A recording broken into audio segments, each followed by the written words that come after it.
Halo teman-teman, selamat datang kembali di Dongeng Misteri, sebuah channel baru yang akan membahas tentang cerita horor di sekitar kita yang mungkin saja terjadi pada setiap orang. Teman-teman, setiap orang pasti pernah mengalami sesuatu yang horor, baik merasakan atau melihat, atau paling tidak pada saat bermimpi buruk. Mimpi buruk juga termasuk pengalaman horor yang saya yakin setiap orang pernah mengalaminya. Memang tidak bisa dipungkiri bahwa kita hidup itu berdampingan dengan makhluk lain selain yang kelihatan oleh indera penglihatan kita. Dan sebagai orang beriman, pasti percaya adanya yang gaib. Meskipun yang gaib itu hanya Allah yang tahu, tapi sebagai orang yang beriman harus percaya bahwa yang gaib itu memang ada. Teman-teman, di video kali ini saya akan menceritakan pengalaman horor yang pernah saya alami sepanjang hidup saya. Cerita ini real, saya alami sendiri tanpa ngarang-ngarang. Namun sebelum kita masuk ke ceritanya, silahkan teman-teman klik tombol subscribe yang ada di bawah video ini. Jika sudah, mari kita mulai ceritanya. Cerita berawal dari Cimahi, Jawa Barat. Pada saat itu, saya datang ke Cimahi untuk bekerja di tempat diklat para pegawai negeri sipil di Cimahi sebagai cleaning service. Saya ditugaskan untuk merawat tempat diklat, membersihkan kantor dan kelas. Awalnya tidak ada yang aneh di tempat itu. Terlihat biasa-biasa saja, seperti tempat-tempat yang lain. Setiap 15 hari, para peserta diklat kembali pulang ke Jakarta.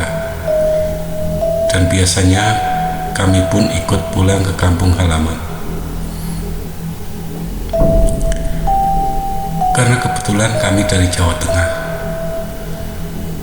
Pada suatu hari, ketika teman-teman saya pulang ke kampung masing-masing, saya tidak ikut pulang kampung, karena saya pikir hanya akan bolak-balik saja ke sana kemari. Lalu saya memutuskan untuk tetap tinggal di situ. Setelah semua pergi, maka tinggallah aku sendiri di tempat itu. Lalu aku memilih salah satu kamar tempat para peserta diklat beristirahat. Dari sekian banyak kamar, pilihanku tertuju pada kamar nomor 52. Saya tinggal di situ sendiri tanpa ada satupun orang di situ. Siang hari, saya beraktivitas seperti biasa, membersihkan tempat tidur, halaman, dan membersihkan saluran air.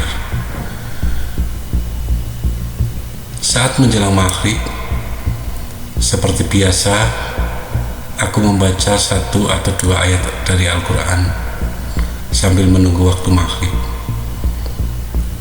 Tiba-tiba aku tersentak ketika aku baru saja membuka Al-Quran dan mulai membacanya. Terdengar seperti ada yang melempar kelereng ke arahku. Aku diam sejenak dan mencari siapa yang melempar kelereng. Aku berjalan keluar ke samping, namun tidak ada orang satupun di sana. Lalu aku lanjutkan kembali membaca Al-Quran. Lagi-lagi aku tersentak ketika aku mendengar lampu di atasku tiba-tiba seperti pecah, berserakan. Dengan refleks aku loncat menghindari pecahan lampu karena takut kena kepalaku. Namun yang membuat aku kaget setengah mati adalah ketika aku menoleh ke atas, Ternyata lampu itu masih utuh dan tidak ada yang hancur. Saat itu perasaanku benar-benar tidak karuan. Ada rasa takut yang luar biasa, tapi saya tidak berani keluar. Akhirnya meskipun takut, aku tetap lanjutkan kembali membaca Al-Quran.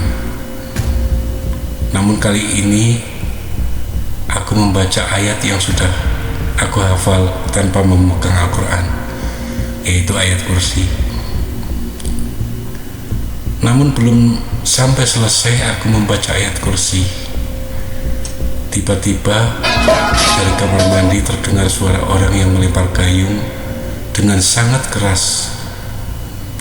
Aku tersentak. Namun kali ini aku tiba-tiba menjadi sangat marah sekali. Dalam dadaku terasa penuh dengan emosi yang menggebu-gebu. Lalu aku datangi kamar mandi itu dan aku dobrak sekuat-kuatnya. Lagi-lagi tidak ada yang jatuh. Gayung masih di tempatnya, tidak ada yang berubah.